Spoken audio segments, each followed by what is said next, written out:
सूचना केवल हमारे विचार हैं, वित्तीय सलाह नहीं। निर्णय लेने से पहले खुद शोध करें। किसी भी लाभ या हानि के लिए हम उत्तरदायी नहीं हैं।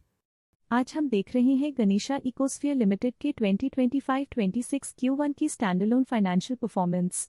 स्टार्टिंग विद द सेल्स, पिछले क्वार्टर से सेल्स में 2% का इंक्रीज हुआ है, मगर कंपनी ने पिछले साल के मुकाबले मार्जिनल सेल्स डिक्लाइन रिपोर्ट किया, around -9%। Expenses 8.5% quarter on quarter increase हो गए हैं, जो साल भर के -3% के डिक्लाइन के साथ अलाइन करता है। क्वार्टरली सेल्स के कंपैरिजन में एक्सपेंसेस इंक्रीज होना दिखाता है कंपनी ने एक्सपेंसेस मैनेज करने के लिए स्ट्रगल किया। कंपनी ने पूरी साल के दौरान चैलेंजेस का सामना किया। ऑपरेटिंग प्रॉफिट, जो पिछले साल के कंपैरिजन में -63% डाउन हुआ है, quarter on quarter around -55% decrease हुआ है। Operating profit margin (OPM) annual basis पे -6% से डिक्रीज हुआ है और पिछले क्वार्टर के कंपैरिजन में -5.5% से डिक्रीज हुआ है। एक्सेप्शनल आइटम्स को ऐड करके अदर इनकम पिछले क्वार्टर के कंपैरिजन में 14% बढ़ गई, बावजूद इसके ईयरली डिक्लाइन -19% हुई है। इंटरेस्ट एक्सपेंसेस पिछले क्वार्टर से -30.5% डाउन हुआ, लेकिन ईयर ओवर ईयर इंक्रीज लगभग 2 गुना हुआ है।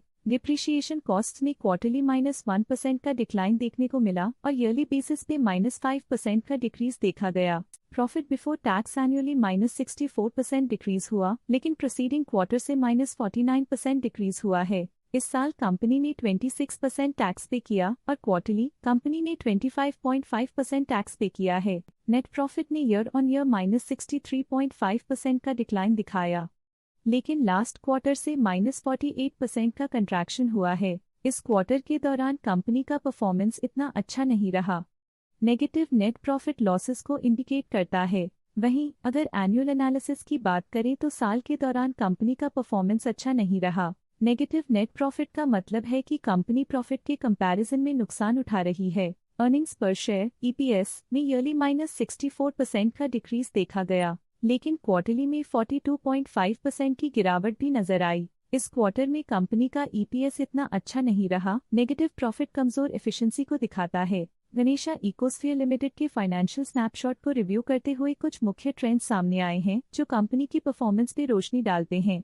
जून 2022 से जून 2025 तक गनीशा इकोस्फीयर लिमिटेड की फाइनेंशियल जर्नी में सबसे पहले बात करते हैं सेल्स की। इस साल सेल्स में -3% की गिरावट आई है और पिछले 4 सालों में भी -14% की गिरावट देखी गई है, जो एक लंबे समय तक गिरावट को दर्शाता है। पिछले 3 सालों से सेल्स गिरती जा रही है, जो बड़े मार्केट चैलेंजेस को दर्शाता है जिन पर स्ट्रेटेजिक ध्यान देने की जरूरत है। अब बात करते हैं एक्सपेंसेस की। इस साल एक्सपेंसेस में 0.5% की बढ़ोतरी हुई है, लेकिन पिछले 4 सालों में एक्सपेंसेस में -11% की गिरावट भी हुई है। इस साल हालांकि एक्सपेंसेस सेल्स से थोड़ा ज्यादा बढ़े हैं, मगर ग्रोथ रेट्स का करीब होना स्टेडी ऑपरेशनल कॉस्ट को दर्शाता है। चैलेंजेस से गुजरते हुए ऑपरेटिंग प्रॉफिट ने इस साल -29.5% की डाउनटर्न देखी, जो एक ट्रेंड को कंटिन्यू करता है, पिछले 4 सालों में -38% की डिक्लाइन के साथ।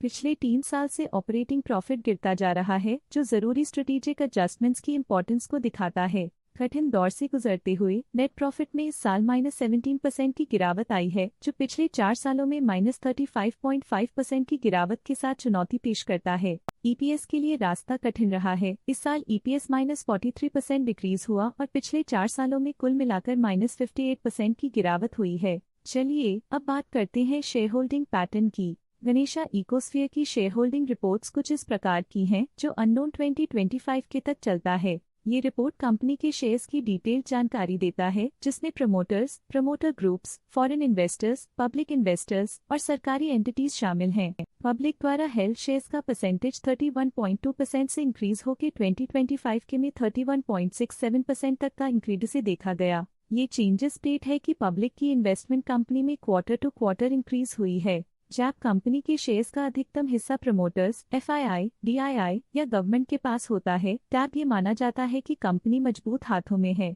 जो स्थिरता और मजबूत समर्थन को दर्शाता है और इस मार्केट की स्थिरता बनी रहती है। DII, डोमेस्टिक इंस्टीट्यूशनल इन्वेस्टर्स, ने अपना शेयर होल्डिंग 2025 में 22.15% से 2025 में 22.89% तक इंक्रीज किया। ये बताता है कि डोमेस्टिक इंस्टीट्यूशंस ने कंपनी में अपना इंटरेस्ट 0.74% तक इंक्रीज किया है। फॉरेन इंस्टीट्यूशनल इन्वेस्टर्स की शेयर होल्डिंग में थोड़ा डिक्रीज आया 2025 के से 2025 के में, जो दिखाता है कि फॉरेन इंस्टीट्यूशंस ने अपने स्टेक को क्वार्टर टू क्वार्टर -1.17 से डिक्रीज किया है, जिसे पता चलता है कि उन्होंने अपनी इन्वेस्टमेंट्स को पुल बैक किया है।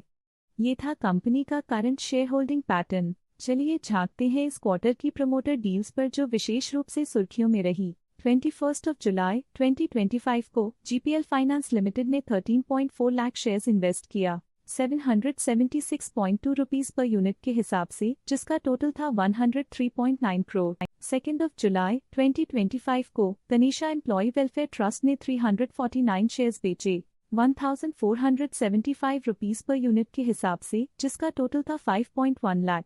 2 जुलाई 2025 को गनीशा एम्प्लॉय वेलफेयर ट्रस्ट ने 104 शेयर्स बेचे 1,472 रुपीस पर यूनिट के हिसाब से, जिसका टोटल था 1.5 लाख। 2 जुलाई 2025 को गनीशा एम्प्लॉय वेलफेयर ट्रस्ट ने 126 शेयर्स एग्जिट कर लिए 1,472 रुपीस पर यूनिट के हिसाब से, जिसका टोटल था 1.9 लाख। 2 जुलाई 2025 को गनीशा एम्प्लॉय वेलफेयर ट्रस्ट ने 128 शेयर्स बेचे 1,472 रुपीस पर यूनिट के हिसाब से, जिसका टोटल था 1.9 लाख। 2 जुलाई 2025 को गनीशा एम्प्लॉय वेलफेयर ट्रस्ट ने 129 शेयर्स एग्जिट कर लिए 1,472 रुपीस पर यूनिट के हिसाब से, जिसका टोटल था 1.9 लाख। 2 जुलाई 2025 को गनीशा एम्प्लॉय वेलफेयर ट्रस्ट ने 105 शेयर्स पोर्टफोलियो से हटा दिए 1,472 रुपीस पर यूनिट के हिसाब से, जिसका टोटल था 1.5 लाख। उम्मीद करते हैं कि इस क्वार्टर के प्रमोटर डील्स का ये विश्लेषण आपको पसंद आया होगा और उपयोगी लगा होगा। आज के लिए फाइनेंशियल सेक्टर में इतना ही। देखने के लिए धन्यवाद। स्टॉक लेटेस्ट न्यूज अपडेट के लिए चैनल को सब्सक्राइब करें और वीडियो को लाइक एंड शेयर करें।